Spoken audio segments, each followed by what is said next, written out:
ఏళ్ల పాటు కనుమరుగైంది అంటే ఎంతటి దాడి జరిగిందో, ఎంతటి దురాక్రమణకు గురైందో ఊహించుకోవచ్చు.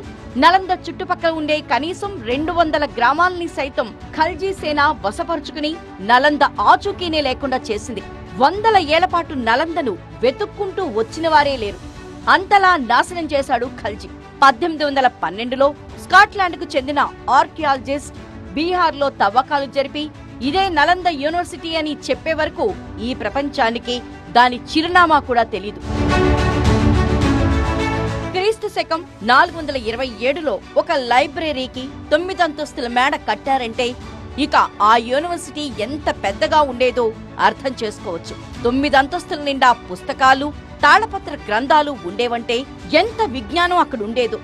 ఒక అంచనా ప్రకారం కనీసం 90 లక్షలకు పైగా పుస్తకాలు, తాళపత్రాలు ఉండేవి. ఆ రోజుల్లో 10,000 మందికి పైగా విద్యార్థులు